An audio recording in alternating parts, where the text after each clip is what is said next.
Olá, pessoal! Na aula de hoje, iremos falar sobre os micro-organismos. A gente vai conhecer um pouco sobre eles e a gente vai mostrar para vocês a importância que os micro-organismos têm na nossa vida. Micro-organismos são seres microscópicos. Isso quer dizer o quê? Que eles não podem ser vistos individualmente, sem a ajuda de um aparelho microscópio. O microscópio é esse aparelhinho aqui que ele aumenta em muitas vezes alguma coisa.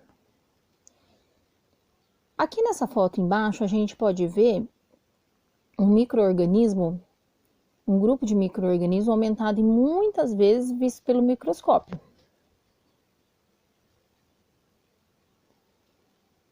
Os micro-organismos são de maioria unicelular, porém alguns podem ser pluricelulares. Eles podem ser eucariontes ou procariontes. Aqui do ladinho a gente colocou uma foto para vocês de uma célula eucarionte e uma célula procarionte. Uma célula eucarionte, ela tem estruturas mais complexas, formadas por membranas externas, citoesqueleto e um núcleo. Já as células procariontes, elas não contêm núcleo e outras organelas ligadas à membrana. Elas possuem uma estrutura menos complexa, sem núcleo, e o material genético delas fica disperso dentro aqui do citoplasma. Os micro-organismos, eles podem ser tanto autotróficos quanto heterotróficos. Autotróficos são os micro-organismos que produzem o seu próprio alimento. A maioria deles produzem o seu próprio alimento através da fotossíntese. Os heterotróficos são organismos que dependem do meio externo para se alimentar. Bom, de acordo com cada grupo de micro-organismos, eles se estruturam de diversas formas diferentes, chamadas de colônias. Eles são muito diversos e possuem diversas formas diferentes. Aí a gente fica pensando, os micro-organismos, afinal, eles são bons ou eles são ruins? Os micro-organismos, eles podem ser bons para as nossas saúdes e podem ser ruins também. Eles são ruins porque eles causam doenças e podem ser bons também porque eles ajudam na prevenção de doença, como vacinas, e na alimentação também. Para a gente comer aquele pão fofinho que a gente come sempre, é colocado um fungo chamado levedura para a fermentação do pão. E nos queijos também são usados diversos tipos de bactérias. Os micro-organismos, eles têm, como eu já disse, uma grande diversidade. Vamos observar o quanto diversos são esses micro-organismos. Entre os micro-organismos, a gente tem as bactérias, que são do reino Monera, os fungos do reino Fuji, as algas, os vírus e os protozoários, que são do reino Protista. Aqui a gente tem como micro-organismos os vírus, como vocês estão vendo aqui. Porém, os vírus não são considerados seres vivos, porque eles não conseguem fazer uma reprodução sem a ajuda de uma outra célula hospedeira. Então, para ele duplicar o seu material genético, ele precisa de uma outra célula, ele não consegue se reproduzir sozinho. Aqui a gente vê diversas formas de vírus, de bactérias, protozoários, algas e fungos. Como vocês podem ver, eles têm uma grande diversidade e também várias formas diferentes. Hoje a gente vai falar mais sobre as bactérias e os fungos.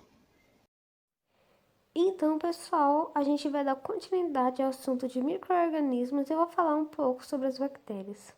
As bactérias são seres microscópicos e unicelulares. Elas são procariontes, ou seja, elas têm um núcleo desorganizado. Olhando o esquema de uma célula bacteriana que tem aqui do lado, a gente consegue perceber que o material genético dela está todo espalhado dentro do citoplasma. É importante também falar de outras características dessa célula bacteriana, como a membrana plasmática. A membrana plasmática garante permeabilidade à célula bacteriana. É ela que permite o transporte de substâncias. A parede celular é quem garante a forma da bactéria. Os ribossomos produzem proteínas nessa bactéria e o flagelo é responsável pela movimentação dessa bactéria. Elas podem ser classificadas ainda como autotróficas, que produzem o próprio alimento, ou heterotróficas, que não produzem o próprio alimento. Elas vivem sozinhas ou em colônias e habitam variados ambientes. Entre os habitats das bactérias estão o solo, a água, o ar, animais e até os seres humanos. Também existem as bactérias extremófilas, que são aquelas que conseguem habitar ambientes em que a maioria das formas de vida não consegue. É prejudicial para a maioria das formas de vida. Agora, a morfologia das bactérias. Elas são classificadas de acordo com a forma e o arranjo delas. Então, elas podem ser classificadas como cocos, como bacilos e como vibriões, como espirilos e como espiroquetas. Agora eu vou falar um pouco sobre os aspectos negativos das bactérias. Elas têm aspectos negativos porque são causadoras de diversas doenças, como a hanseníase e a tuberculose. A infecção por essas doenças pode acontecer pelo contato com materiais infectados, pelo ar, pela comida, por água e por insetos. Agora eu vou falar aqui embaixo um pouquinho sobre por que é importante ferver o leite de vaca. É importante ferver o leite de vaca para matar os micro-organismos. E essa fervura tem que acontecer a 100 graus Celsius. Agora, no caso do leite pasteurizado, que é o leite industrializado, não é necessário ferver, porque ele passa pelo processo de pasteurização, que é quando o leite é aquecido a 75 graus Celsius, fazendo com que as proteínas da bactéria se desintegrem, mas que o leite não perca suas boas propriedades. Agora eu vou falar sobre as formas de prevenção contra essas doenças bacterianas. A primeira é lavar muito bem as mãos e os alimentos, como mostra aqui do lado o manual de como lavar as mãos corretamente. A segunda é sempre consumir água tratada ou fervida, proteger os alimentos dos insetos, ficar sempre em ambientes bem arejados. E a última, que é pouco lembrada, mas que também é muito importante, é manter a vacinação em dia.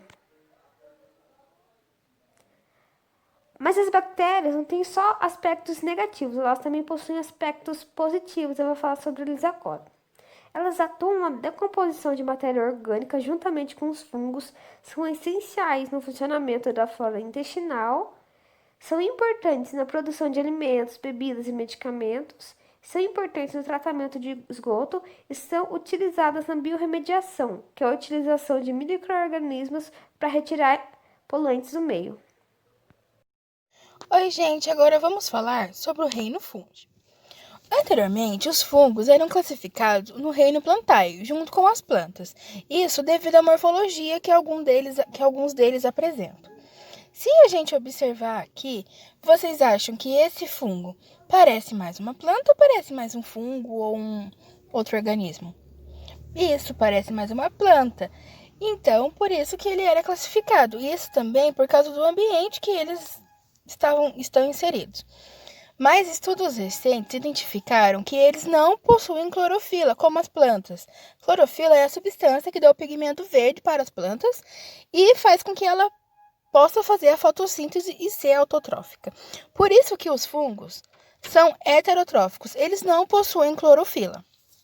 Por isso, eles precisam se alimentar, sendo saprófitos ou parasitas. Podem ser parasitas até de seres humanos, como nas unhas ou entre os nossos dedinhos, que vamos ver mais para frente. Além disso, eles não podem ser classificados como plantas, porque eles não possuem uma parede celular de celulose, e sim uma parede celular de quitina, como a quitina que tem no exoesqueleto dos insetos, tá bom?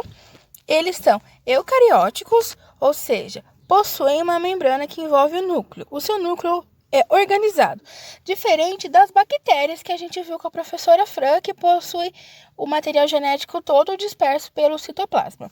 Eles podem ser uni- ou pluricelulares e eles são encontrados no solo, na água, em vegetais, animais, nos homens, em detritos, e eles preferem em ambientes quentes e úmidos. Se tem ambiente quente e úmido, é mais fácil deles se reproduzir, tá bom? E como que é a morfologia desses fungos? Os fungos são formados por as hifas. As hifas é o que dá a estrutura do fungo, tá bom? Os fungos macroscópicos, como os cogumelos, eles apresentam aqui em cima um corpo de frutificação, que é formado pelas hifas. O conjunto de hifas a gente chama de micelo. Então, aqui a gente tem o micélio reprodutivo. É a partir dessa parte do cogumelo que o fungo consegue se reproduzir, tá bom? E aqui embaixo a gente tem o micélio vegetativo. E é a partir dele que o fungo consegue se fixar no substrato. Também temos os fungos microscópicos, também são formados por hifas, só que claro que as hifas são estruturas bem menores nesse caso. E ainda os fungos conseguem se juntar formando colônias, que possibilita que a gente veja eles, tá bom? E do que os fungos se alimentam? Como a gente já disse, os fungos se alimentam de matéria orgânica. Se alimentam de pão, laranja, morango, entre outras frutas e vegetais, tá? E isso apodrece os vegetais, as frutas, estragam eles devido às substâncias que esses fungos soltam. Por quê? Vocês concordam que os fungos unicelulares e os microscópicos são pequenos em vista do tamanho do alimento que eles vão consumir? Por isso que eles precisam liberar substâncias tóxicas para quebrar esses alimentos em partículas bem menores para que eles consigam absorver, tá bom? Também existem fungos que se alimentam de matéria orgânica do solo e de outras plantas, tá bom? E qual que é a importância dos fungos? Os fungos, eles são importantes tanto ecologicamente como economicamente. Eles participam de coisas que os seres humanos precisam que vocês nem imaginam, tá? Eles são importantes porque as leveduras fazem um processo chamado de fermentação, que fazem o fermento biológico, que a gente coloca no pão, que a gente ama comer, né? Quem que não gosta de um pãozinho? Também esse processo de fermentação é importante para fazer a cerveja, o vinho, alguns tipos de queijos. E queijo mofado, gente, tem queijos mofados que são caríssimos, tá? Alguns fungos, como os cogumelos, os champignons, a gente coloca na comida, no estrogonofe. Existem as trufas também, que é colocada na comida.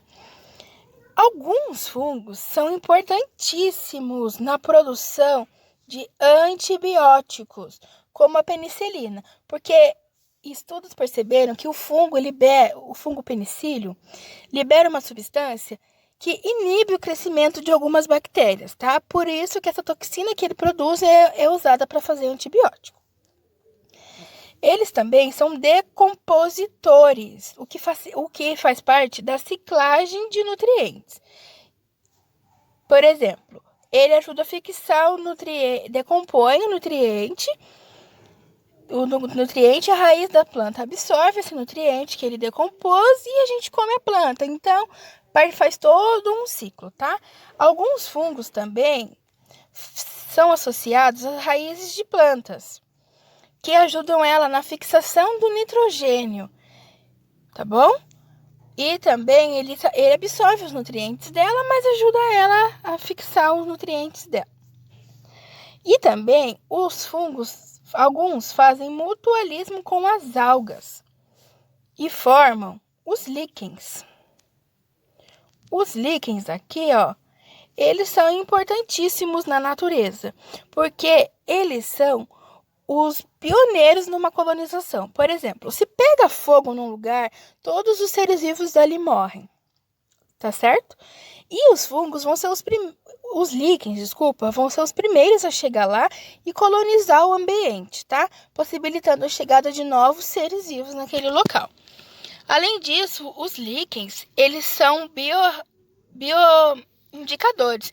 Eles possuem a capacidade de indicar se o ambiente é poluído ou não, porque em ambientes poluídos há pouca presença de líquens, tá bom? Pessoal, então na nossa aula prática, a gente vai fazer o quê? A gente vai criar diferentes ambientes para observarmos se haverá ou não o crescimento de micro-organismos.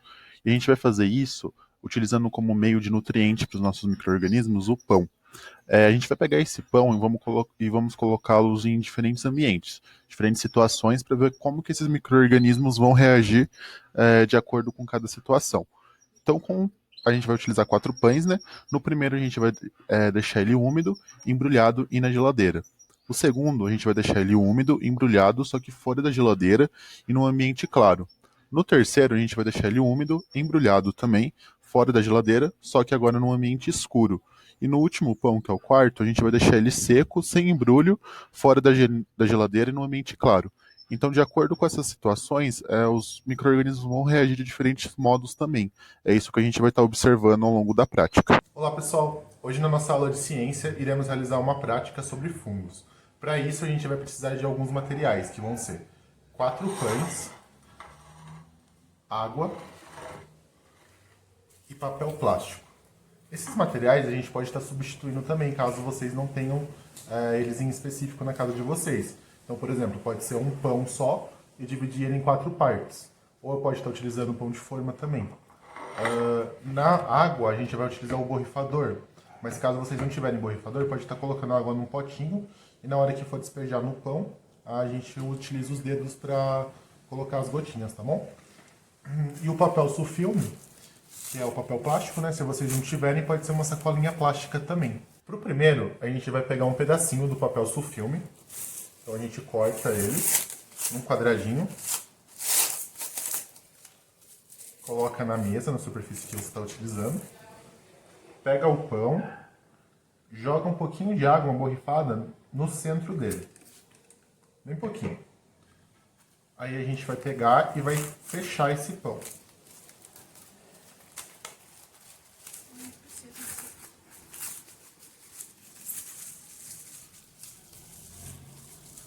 Depois que ele estiver bem embrulhadinho, a gente pega e leva para a geladeira.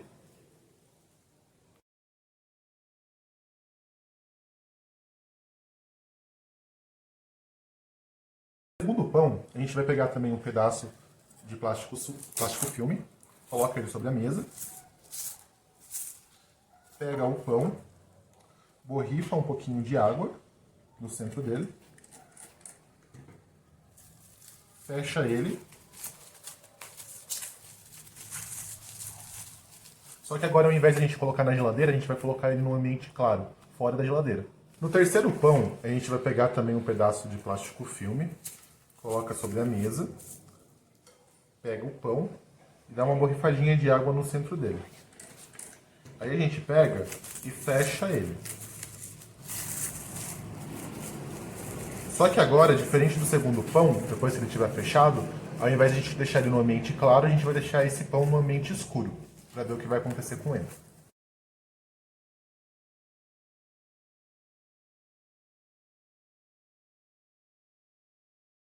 Agora no último pão, que é o quarto, a gente vai pegar ele e pode deixar ele em cima de um prato mesmo, e deixar ele sobre uma superfície, por exemplo, a mesa da sua casa, a mesa da sala de aula. A gente não vai cobrir ele com papel plástico e nem vai jogar água, vai deixar ele seco e descoberto no ambiente. No terceiro e no quarto pão, a gente pode deixar de junto sobre um prato e em cima da mesa. Lembrando que o terceiro pão é aquele que vai estar úmido e com um plástico filme sobre ele. Já o quarto pão, ele vai estar seco sobre a superfície sem nada em volta, tá bom? Que daí dá para observar certinho o que vai acontecer com os dois. Pessoal, vamos analisar agora os resultados que a gente obteve, né? Então, no pão 1, onde a gente deixou ele no ambiente úmido, embrulhado na geladeira, houve pouco crescimento de bolor, né? Como a gente pode observar aqui, crescimento de apenas uma colônia. Se a gente for ver agora o pão 2, onde a gente deixou no ambiente úmido também, embrulhado, só que fora da geladeira e no ambiente claro, houve pouco crescimento de bolor também, só que quando comparado com o pão 1, é um pouco maior, certo? Agora no pão 3, que é onde a gente deixou um ambiente úmido, embrulhado e no ambiente escuro, houve bastante crescimento de bolor, como a gente pode estar observando aqui nessas duas fotos. E por fim, no pão 4, onde a gente deixou ele no ambiente seco, sem embrulho e no ambiente claro, não houve crescimento de bolor. Então, analisando eles, né, de acordo com aquelas características que a gente estudou no começo da aula, a gente for analisar então esses resultados com base nessas características dos fungos, a gente vai poder realmente concluir que o ambiente propício para o seu crescimento tem que ser úmido e quente, né? Que era o ambiente que a gente proporcionou para o pão 3.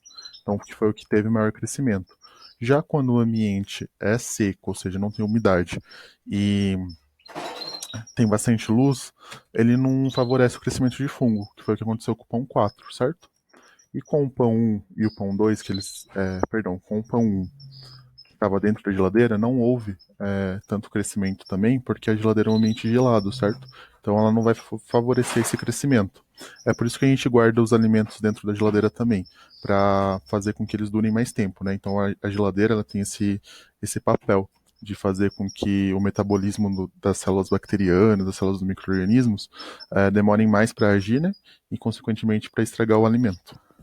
Pessoal, então nas nossas considerações finais, né, a gente pode frisar nisso, a gente sempre está conservando os alimentos na geladeira, né, que a gente viu a importância disso, como a gente pode ter observado também na prática, esse ambiente mais gelado vai evitar que os fungos se proliferem, né, as bactérias, e vai fazer com que o nosso alimento dure mais. Frisar também essa higienização básica, né, das mãos, com água e sabão, fazendo sempre o uso certinho deles. Lavar também os nossos pés para evitar a frieira, né? Aqui nessa foto a gente pode estar vendo o caso de frieira, de micose. Então, quando a gente utiliza muito tempo um sapato fechado, o que acontece? Cria um ambiente propício, né, para a proliferação de fungos, que foi o que a gente observou naquele pão 3, né? Que a gente criou um ambiente quente e úmido, é o mesmo ambiente que cria quando a gente está com um sapato fechado. Então, por isso que a gente sempre tem que, quando chega na casa, depois de utilizar esse tipo de sapato, tá fazendo a higienização dos pés, lavando certinho para evitar que isso ocorra, tá bom? E lembrando também que depois que a gente termina a nossa prática, os pães que a gente utilizou não podem ser consumidos, tá, gente? Eles têm que ser descartados e fazer a limpeza do ambiente, né? Higienizar onde eles ficaram, passa um paninho com álcool, se vocês tiverem, para deixar tudo certinho e bonitinho, tá bom?